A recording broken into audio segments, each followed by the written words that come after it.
नमस्कार, स्वागत आहे आपले मॅक्स मंथन डेली न्यूज चॅनलमध्ये। मनन करा, विचार करा आणि सत्य जाणून घ्या। अकोल्यातील लैंगिक अत्याचाराच्या विरोधात भोई समाज क्रांती सेना आक्रमक, आरोपीला फाशीची मागणी। मूर्तिजापूर, प्रतिनिधी विलास सावळे। दिनांक सप्टेंबर 19, 2025 अकोला शहरातील जुना शहर परिसरात एका युवतीवर झालेल्या लैंगिक अत्याचाराच्या निषेधार्थ भोई समाज क्रांती सेना महाराष्ट्र राज्य आज आक्रमक झाली आहे। या गंभीर घटनेमुळे संपूर्ण समाजात संतापाचे वातावरण असून संघटनेच्या वतीने मोठ्या संख्येने कार्यकर्त्यांनी मूर्तिजापूर येथील उपविभागीय अधिकारी कार्यालयावर धडक देत आरोपीला तात्काळ फाशीची शिक्षा देण्याची मागणी करणारे निवेदन सादर केले। नेमकं काय घडलं? गणपती विसर्जन मिरवणुकीच्या दिवशी अकोल्याच्या जुना शहर भागात एका युवतीच्या घरात तिच्या आईवडील घरी नसताना तौहीद खान समीर खान बैद नामक युवकाने जबरदस्तीने प्रवेश करत तिचा विनयभंग आणि लैंगिक छळ केल्याचा आरोप आहे। या घटनेने केवळ अकोला जिल्ह्यामध्येच नव्हे तर संपूर्ण महाराष्ट्रात संतापाची लाट उसळली आहे।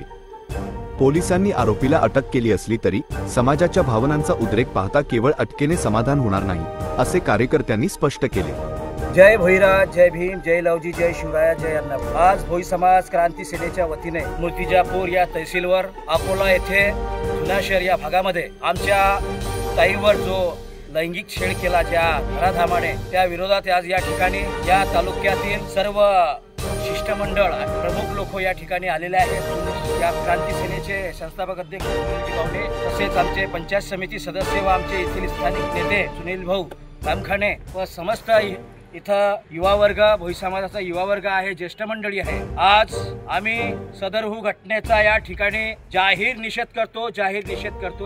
आज जिल्ह्यामध्ये संतप्त भोई समाजाच्या भावना व्यक्त झालेल्या आहेत आणि अजून सुरूच आहेत। आमची या ठिकाणी शासनाला मागणी आहे की आज हा जो प्रकार अकोला ठिकाणी या नराधामाने केला, समीर खान वैद या नराधामाला फाशीची शिक्षा व या प्रकरणाला फास्ट ट्रॅक कोर्ट मध्ये चालवण्यासाठी आज आम्ही भोई समाज क्रांती सेना व हा भोई समाज आज रस्त्यावर उतरलेला आहे। या समीर तोईतला लवकरात लवकर याचं हे प्रकरण फास्ट ट्रॅक कोर्ट मध्ये चालवून याला फाशीची शिक्षा व्हावी, म्हणजेच यानंतर कोणी असं काही करणार नाही। आम्हाला या ठिकाणी सांगायचं आहे, गुन्हेगार हा कुठल्या जातीचा नसतो। गुन्हेगार हा भाऊ असो किंवा धर्माचा असो का जातीचा असो, ज्यानं गुन्हा केला तो गुन्हेगार आहे, अशी आमची या ठिकाणी भावना आहे। म्हणून या ठिकाणी सर्वांनी, सर्व समाज बांधवांनी या ठिकाणी या गोष्टीचा निषेध केलेला आहे। आमची या ठिकाणी मागणी आहे, आज भोई समाजाच्या वतीने हे आमची या ठिकाणी प्रामाणिक मागणी आहे की त्या प्रकरणाला फास्ट ट्रॅक कोर्ट मध्ये चालवून त्याला फाशी झाली पाहिजे, अन्यथा हे आंदोलन या ठिकाणी थांबणार नाही।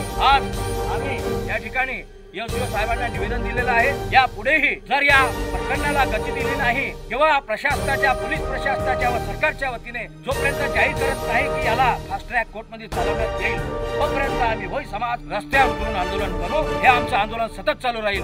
म्हणून सर्व संतप्त जे भावना आहेत हे सरकारने समजून घ्याव्या, एवढीच या ठिकाणी सरकारला विनंती। समाज क्रांती सेनेची आक्रमक भूमिका। भोई समाज क्रांती सेनेने या घटनेचा तीव्र निषेध केला असून अशा प्रकारच्या विकृत मानसिकतेच्या व्यक्तींना समाजात राहण्याचा अधिकार नाही, असे म्हटले आहे।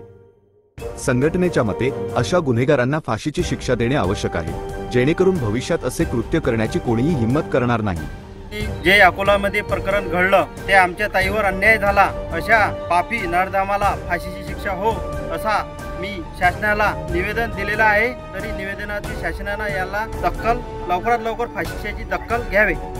यावेळी संघटनेचे स्थापक अध्यक्ष सुनील बावणे आणि राज्यप्रमुख मुख्य प्रवक्ता गजानन तायडे यांच्यासह अनेक पदाधिकारी व कार्यकर्ते मोठ्या संख्येने उपस्थित होते। त्यांनी जोरदार घोषणाबाजी करत आरोपीला कठोर शिक्षा देण्याची मागणी केली। या निवेदनामध्ये आरोपीवरील खटला जलदगती न्यायालयात चालवून त्याची सुनावणी तातडीने पूर्ण करावी, अशीही मागणी करण्यात आली आहे। या आंदोलनामुळे प्रशासनावर दबाव वाढला असून या प्रकरणी आता पुढील काय कार्यवाही होते याकडे सर्वांचे लक्ष लागले आहे। आजच्या बुलेटिनमध्ये इथेच थांबूया।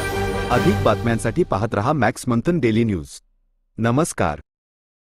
मॅक्स मंथन न्यूज मध्ये आपलं सहर्ष स्वागत। चॅनल आवडला असेल तर लाईक करा, शेअर करा आणि सबस्क्राईब करा।